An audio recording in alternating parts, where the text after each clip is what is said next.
Terrible health care, poverty, and harmful cultural practices make Afghanistan the world's most dangerous country to be a woman in 2011, as noted in a recent poll. Women do 2/3 of the world's work, receive 10% of the world's income, and own 1% of the means of production. This was the informal slogan of the United Nations Decade of Women.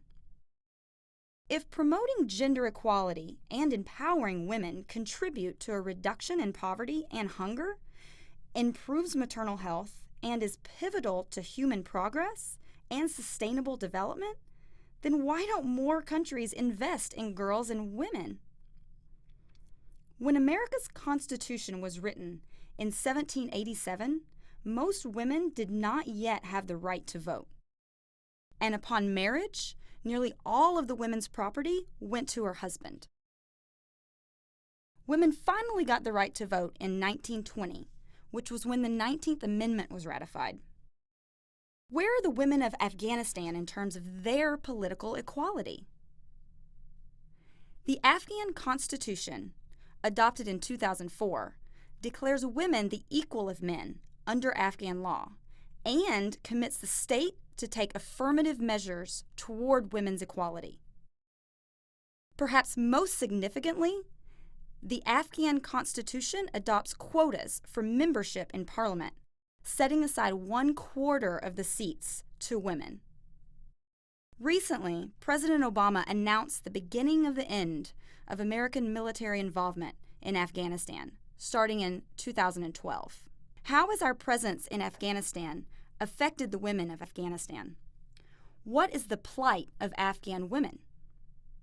Why do women in Afghanistan matter? What do the women of Afghanistan want? Our guest on Access News, Peggy Kelsey, creator of the Afghan Women's Project, will address these questions and more. You're watching Access News.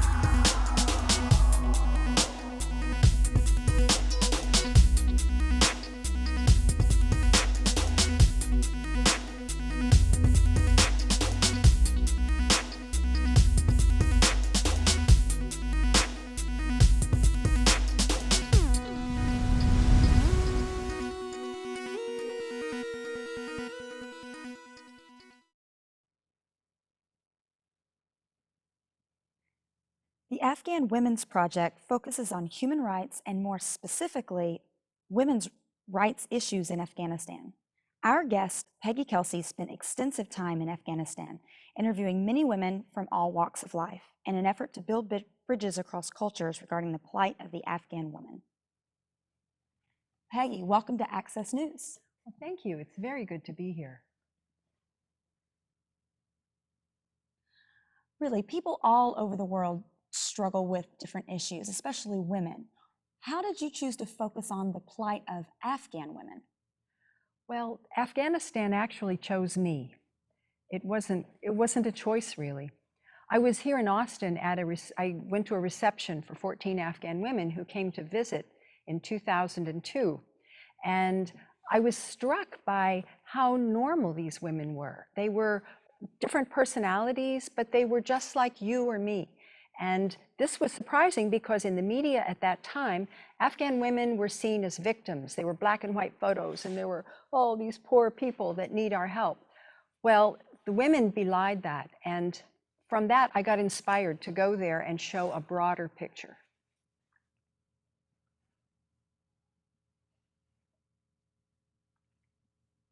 I understand that there are 3 areas in Afghanistan, and within each area, women are treated differently. Can you explain a little bit more about that? This is a very important concept to be aware of, because when you listen to the news or you listen to people talk, they'll say, oh, there's so many improvements for women. And that's true in Kabul, the capital city. In the provincial cities, which is the second area, it's somewhat true. In the rural areas, very often, not always, but very often, there's not much change for women. When you say, and sometimes people say, oh, things for Afghan women are the same now as they were before. Well, in the rural areas, that's true. In Kabul, it is true for some and not for others. It's very varied. It's a very diverse population and a diverse country.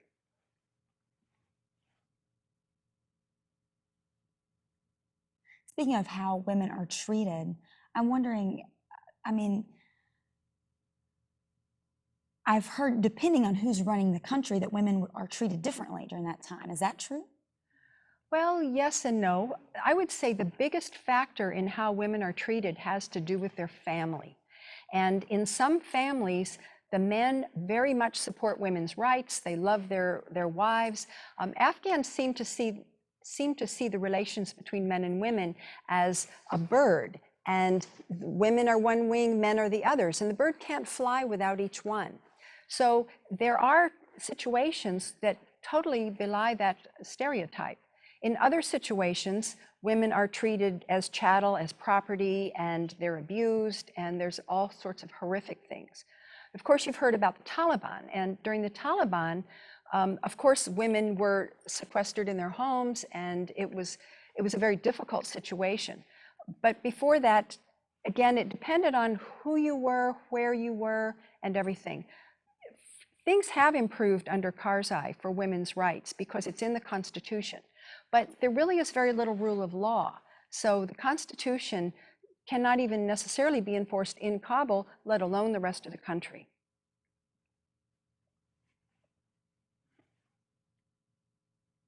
I understand that the Constitution was just adopted in 2004, very recently, correct?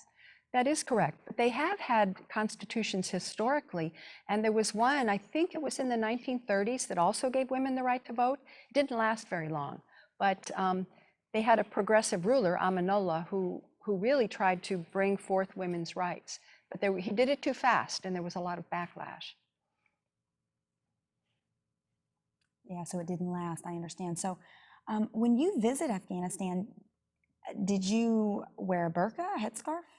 No, I didn't wear a burqa. I did wear a headscarf though, and they tell me that it's okay for Western women, because we're obviously not Muslim, or at least I was not Muslim, that it wasn't even necessary for me to wear one in the street. But pretty much every woman covered their heads in the street, and I believe it's respectful. And my purpose in going there was to be able to really relate to the women and talk to them and blend in as much as possible. And so for that reason, I dressed in conservative clothes. I wore baggy pants, I wore long tunics that came halfway down my thighs, long sleeves, and a scarf.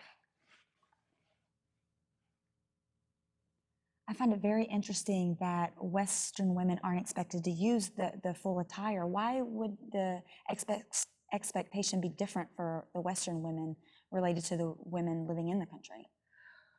Well, because they don't see us as Afghan. Now, the thing is, in Kabul, there were only about 50% of the women wore burqas. Half of them, I mean, some of those would wear headscarves that covered almost everything. Some of them would just wear little flimsy headscarves. It was very different, and it depended on the family and the woman herself and what she chose. It was not mandated from the outside. But even during the Taliban, when women were forced to wear burqas, they didn't want the Western women wearing burqas because then they couldn't keep an eye on you. It was like they could keep better tabs on you if you weren't hidden.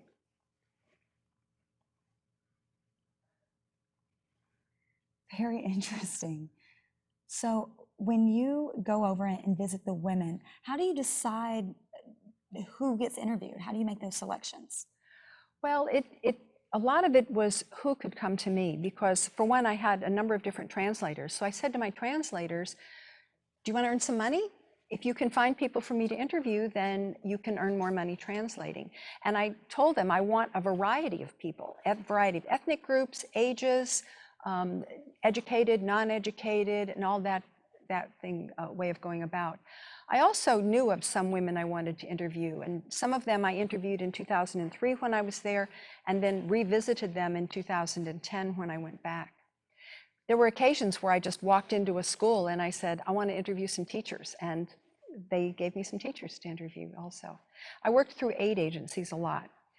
You can't just walk up to people on the street and say, oh, can I interview you? No, you have to be introduced. And when you are introduced, I was very surprised how well people opened up and were willing to be photographed as well as interviewed.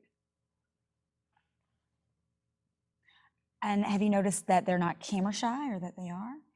Well, they weren't terribly camera shy. And a lot of it was the fear that their pictures would be used for some purpose, that they might appear in Kabul and that it could come back and get them. But mostly it wasn't a problem because I'm a foreigner and they had the idea that it would only be in the West. Right, well, really, I'm looking forward to seeing those photos. So we're gonna go ahead and take a break now, and we'll see the pictures when we get back. Okay.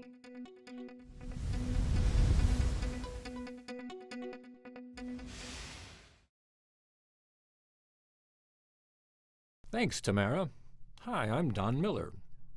Did you know we were a colony of Great Britain before we were the United States of America? Before our founders contemplated writing the United States Constitution, a document that is discussed and debated every day in America, they had to first declare our independence from Great Britain.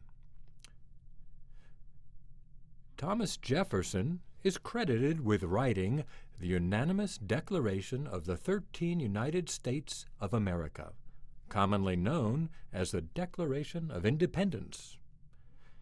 This document set the stage for what was to become an ongoing life and death struggle toward the greatness of America. Let's watch.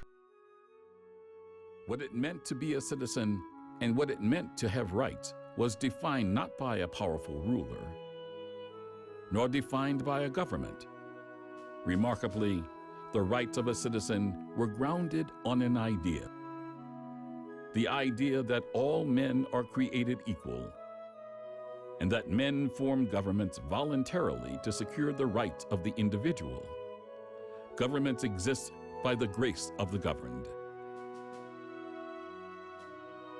This strongly individualistic idea is expressed in America's founding manifesto, the Declaration of Independence, with these words: "We hold these truths to be self-evident, that all men are created equal, that they are endowed by their Creator with certain unalienable rights, that among these are life, liberty, and the pursuit of happiness, that to secure these rights, governments are instituted among men, deriving their just powers from the consent of the governed." As the nation grew, this open-ended idea that each person is equal to every other and that each person has inherent political rights, these ideas grew with America, coming to encompass more and more people as full citizens. Citizens with the right to vote. Citizens with the right to worship as they pleased. And citizens with the right to full protection under the law. This one idea, that all men are equal and that government is created to secure the rights of those individuals, has been the most powerful force in the development of the United States. It has been relentless and unstoppable, inspiring first propertied white men, then ordinary white men, then women, then slaves, and then all minorities. Each in their turn could say, "This is me. I have been created equal, and I am entitled to the government protection of my rights as an equal person."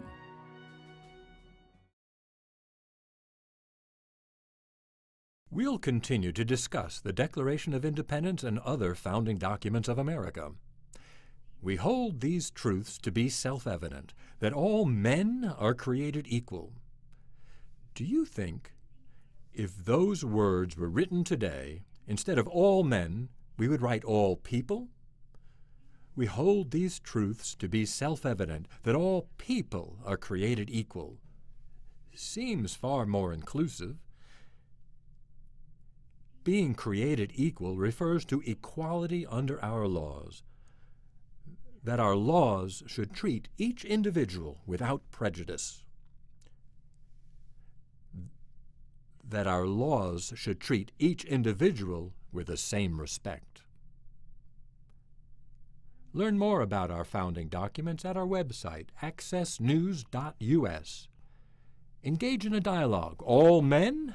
How far should we extend rights, and to whom? Share your opinions with us, accessnews.us. .us for United States. For Access News, I'm Don Miller.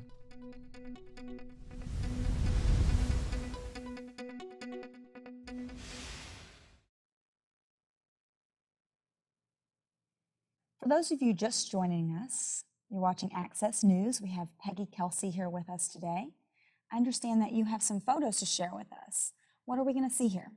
Yes, this one, Sibi Wall, she's one of the most profound women I met during either trip. Her life story was a litany of tragedy. A lot of it happened during the Civil War period, and one day her husband went to the market and he never came home. Shortly after that, a rocket hit her house, killing her 2 youngest children. So she was moving from her broken house to move in with her parents, and you have to do that in a taxi cab, with a lot of different trips.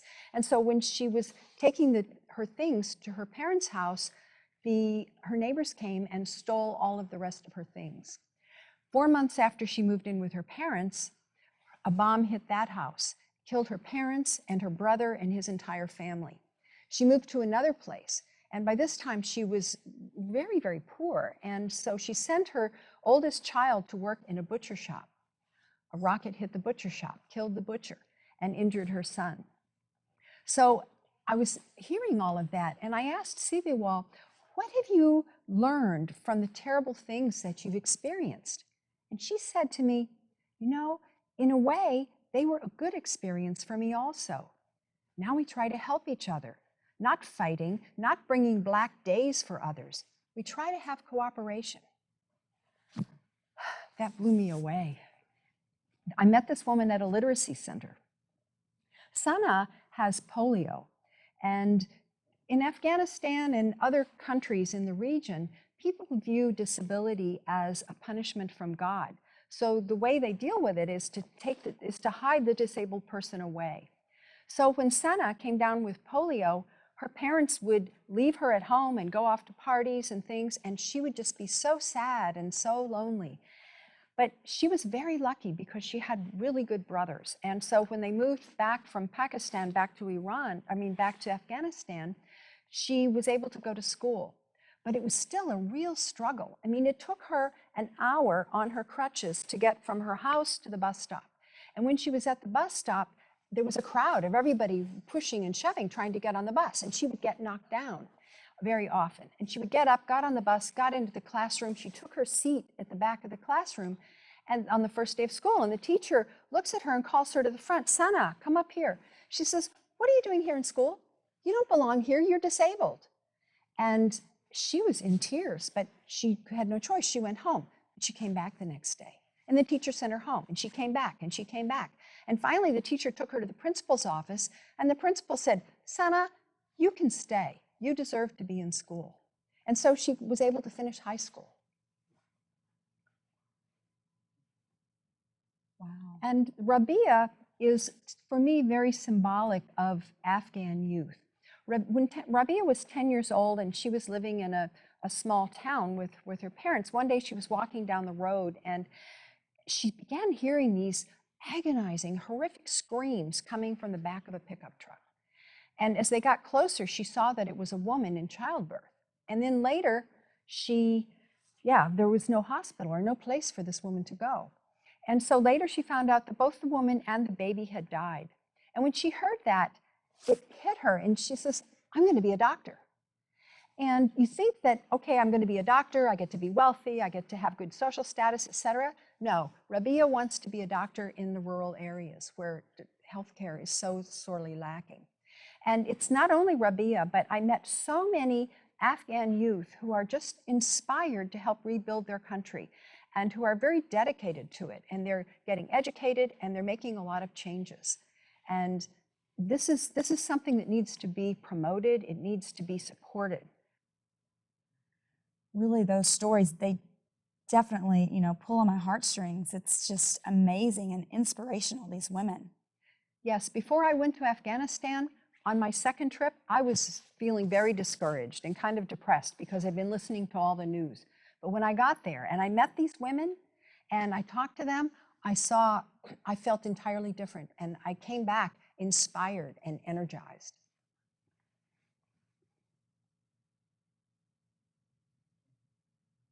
During your visits to Afghanistan, I'm curious, did you experience any kind of poor treatment? Not at all. There were places where I was, like I was outside of a grain market, which is a place of no women. And I began getting some kind of looks from guys saying, look, you don't belong here. And so I moved on. But nobody treated me badly. Everybody was very respectful to me.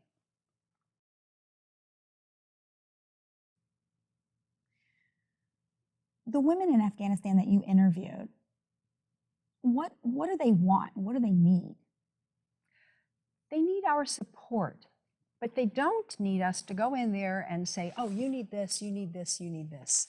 For a long time, Western women were getting all upset about the burqa and saying, oh, we have to liberate Afghan women from the burqa. And while the burqa may not be a wonderful thing to wear, the women I interviewed said, no, forget the burqa. We need education, we need healthcare, we need women in the public sphere of life. And we need support from the West in being able to do that. And one area particularly is the training in business. And there are a number of programs doing that, and they also need a lot of support.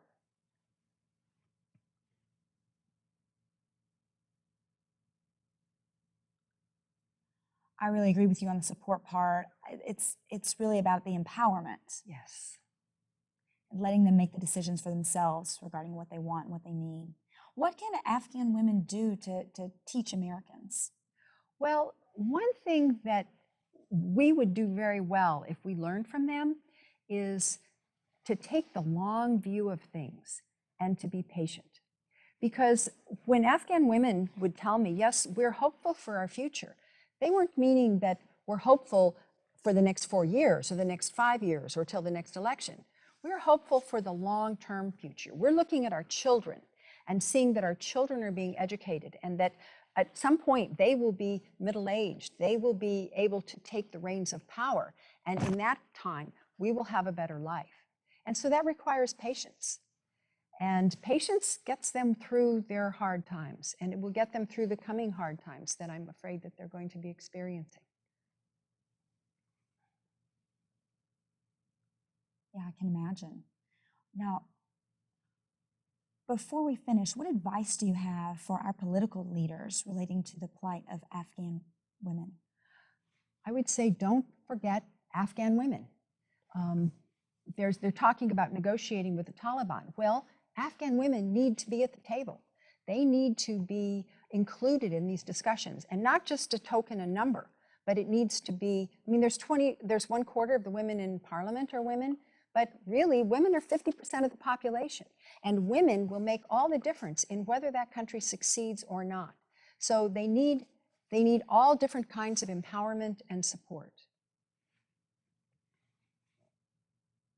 That's really great advice. If you'd like to learn more about the Afghan Women's Project, you can visit kelseys.net. And our website will link you to Peggy's as well. It's accessnews.us. There you can ask questions and share your opinions and comments. Like us on Facebook, follow us on Twitter. One beautiful thing about America is that we, the people, have power. The more we know, the better decisions that we can make. For Access News, I'm Tamara, and that's Austin. Executive producers Devorah Ben-Moshe, Ken Hurley. With funding from the John S. and James L. Knight Foundation through the Knight Community Information Challenge. Supported by the Austin Community Foundation, fostering philanthropy in Austin for 35 years. The Austin Community Foundation, for now and forever. Created and written by Devorah Ben-Moshe, Ken Hurley. Hosted by Tamara Suiter-Ocuto. Interpreter for Tamara Suiter-Ocuto, Jennifer Stoker. Segment host for A More Perfect Union, Don Miller. Voicing for Don Miller, Ken Hurley. Crew: producer Linda Latowski, director-editor Orlando Lopez, 3D animation Doug Gray, technical director Carla Saldana, director of photography Brian Blake, assistant to the producer Susan Harper, original music Aaron Jake, camera Doug Gray, Tim O'Neill, Ross Wilsey, production sound mixer Aaron Jakes, teleprompter operator Brandon Taj Mora. Additional crew: photographers Eve Granick, Devorah Ben-Moshe, intern Brandon Taj Mora. Additional interpreters Jacob Stacy, Tracy Hughley, Jessica Graves. Website developed by Electric Leaf, Jonathan Braden. Closed captioning provided by CPC, closed captioning and subtitle services. Civic education video segments provided by Ambrose Video Publishing. Special thanks to Susan Murnett, Lisa Williams, Mary Ben Ramsey, Monica Williams, Janice Kelklar, Paula Lang, Jeff Garvey. Claire Bugan, Bobby Guerrera, Russell Harvard, Cynthia Foss, Bill Stotesbury, Caitlin Mack, Yitzhak Ben-Moshe, Bobby Nord, Kenneth Gladish.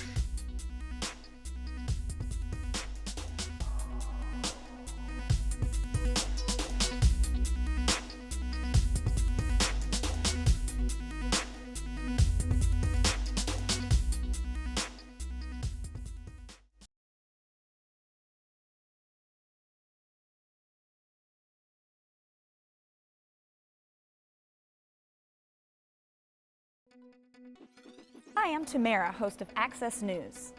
Join me as I talk with renowned scientists, community advocates, powerful business leaders, and politicians from both sides of the aisle. Peggy Kelsey, she explains why Afghan women matter and what it means to us here in America. Join me each Sunday at 1 p.m. on KLRU Austin for Access News, hands-on news.